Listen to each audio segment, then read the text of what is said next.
Hi everyone, I'm so happy to be here. Today we're actually going to talk about communication. And you might be thinking, well, I joined a wellness workshop. What does communication have to do with that? Well, it has everything to do with it. When we are not able to talk about things that bother us or little family gripes or when our boundaries have been crossed, what happens? Well, you start to distance yourself. And I'm like, it's okay to say no. You can just say no as a complete sentence. People can ask for whatever they want and we can respond yes. So let's get started. Today we're going to talk about crucial conversations. What is a crucial conversation? It is when there are two different views. So already it's not comfortable.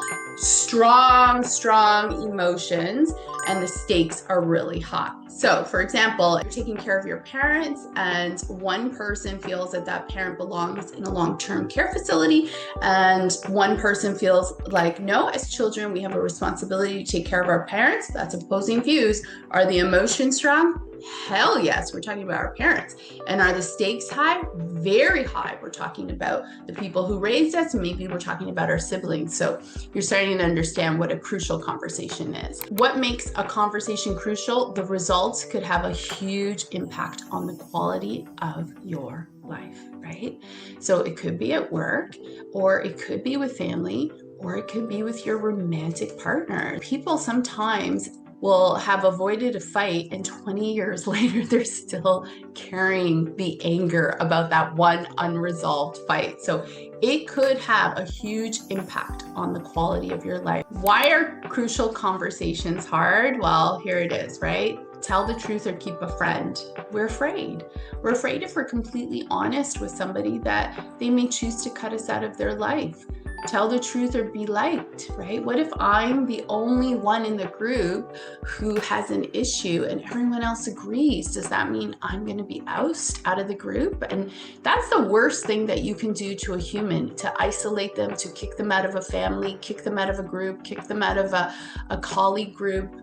Tell the truth or be accepted, right? Do I want to stand out? So how do we typically handle a difficult conversation? Number one, avoid them. I think that's the number one place that we go. Just avoid them. Hope they don't happen again. Maybe if I don't say anything. We face them and handle them poorly. So we kind of go from one end of the spectrum to the other. And we are just like, I'm so frustrated. This can never happen again. And that person on the receiving end is, but wait a minute, I've done this for 2 years. You're just telling me now? Or we face them and handle them well. So today we're going to focus obviously on option number 3. We're going to face them, handle them well. I'm going to give you some tools. So if you have any difficult conversations that you need to have, you'll be well equipped. When conversations move from casual to critical, we are generally on our worst behavior. So you might not even be expecting this.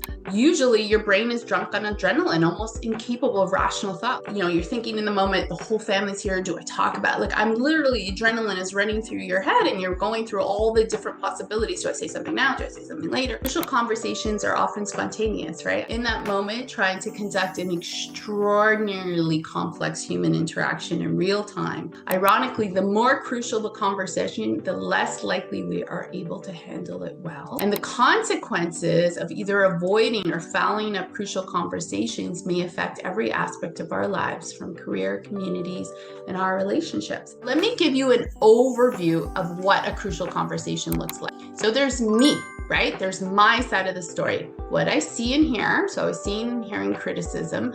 I tell myself a story. I feel helpless. Like I really felt helpless because for some reason I just didn't want to hurt them the way I act. But they had also something going on, what they saw and heard, and they're telling them a story. They're telling themselves a story, and they feel like they're actually helping because that's what their mother did to them and the way they're acting. Everybody needs to put the shared meaning, like everybody has to have their meaning.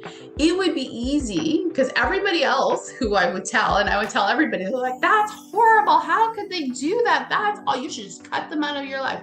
I didn't want to cut them out of my life. I love them. So we all have to add to the pool, and that's where the safety is. When you have a crucial conversation, you have to listen and look for, as you're communicating, does somebody go silent? Does someone withdraw, avoid, or mask? As soon as someone goes silent, it's because they don't feel safe, or they become attacking, labeling, controlling, which doesn't feel good, but they also don't feel safe. So we actually have to look for those. We call it either silence or violence, right? And violence, not physical. Obviously, if it's physical, you need to get some serious help. But violence in the sense of like, I'm going to cut you off. I'm not going to let you finish. And don't you appreciate it? I'm going to attack you. And what's your problem? So that's what we mean.